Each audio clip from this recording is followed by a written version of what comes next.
tell us a bit about yourself, where you're from, and what's life before deciding to move to Canada?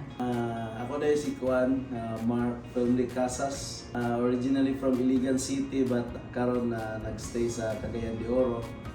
So before deciding sa Canada, I was a seaman by profession for 12 years before me nag-settle down sa akong wife.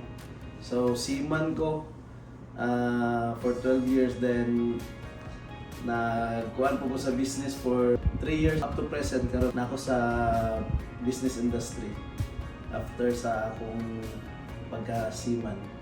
So why did you decide to move to Canada and why? Actually, siguro blessing ni Lord ron sa kay akong wife is actually na siya sa Canada. So nag-follow ra pud ko sa iyang expecting more greener pasture nanto sa Canada. So lisod man gud pod nga mag LDR na pod gyapon mi imbis nga minyo na mi. So one must be, di man siya matawag sacrifice, pero one must be followed yun para makuha ng marriage life dito sa Canada.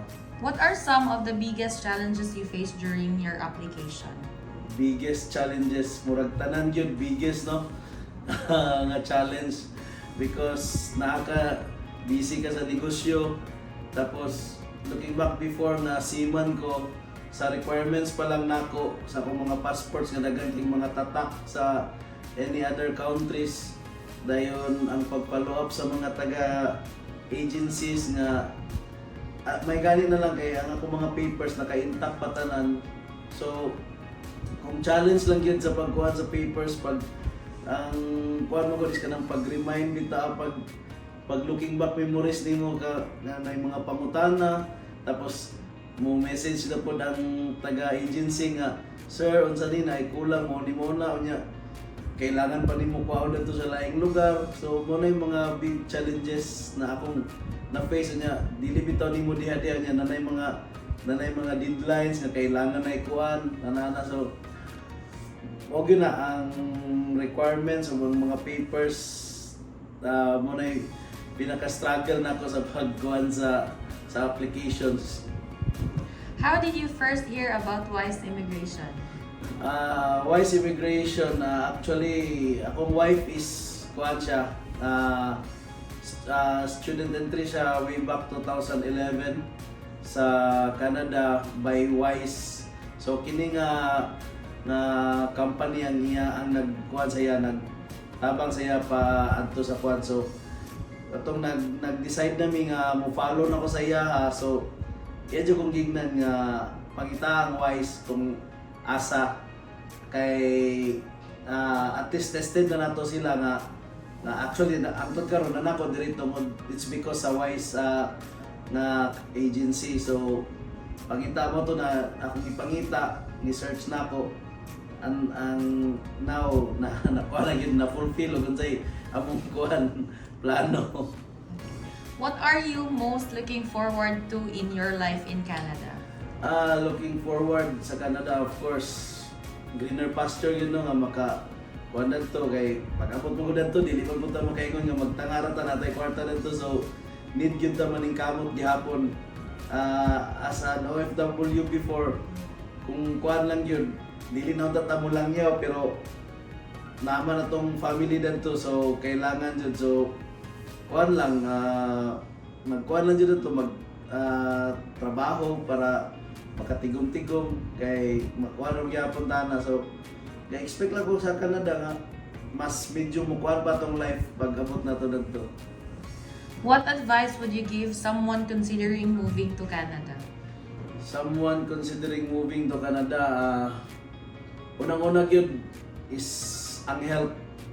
Kay as the experience ko na ako sa medical nga siyempre by research po na mo ba na importante bisag sa unsa nga trabaho kung ang imong health dili gyud siya pwede maglisod jud ka. So kailangan ka nga una imong health dadto iwas jud ka sa mga kuan kay always prepare. Ikadua, kwarta kay need yun nato na no. And anyway, ikaduha ikatulo na una gyud. Pray lang gyud kay thrilling po ang mga desisyon sa nanto sa gawas kung wa ta kabalog magustuhan ba ta nilang dili nga makaadto nanto. So si Lord ra gyud ang makabalo sa tanan, so pray lang gyud, walay lain. What would be your advice or message for our listeners who are considering taking the same path and for the people you are grateful for in this journey? Sa mga listeners, or kung kuan yun ninyo nga i-take courage yun ninyo nga naamoy kanang pinaghuhugutan kumbaga sa Tagalog pa nga kay dili ang process man ko dili gyud siya lalim kay it's because nga natay money agency na ang maglibtan ng dili kailangan yun big part yapon ta sa proseso. Sila lang isang guidance lang nila sa tuwa. So lakasan ng loob lang yun yapon. Muna gingon nila nga lakasan ng loob ang pagpang-apply. Ang health mo ay pinaka-importante by experience. So pray. Balik-balik yun na. Wala tayo lang may mana. Basta unsay will sa Ginoo, iyaagin na. So kuan lang, lakasan ng loob lang yun. O kuan, pagampo.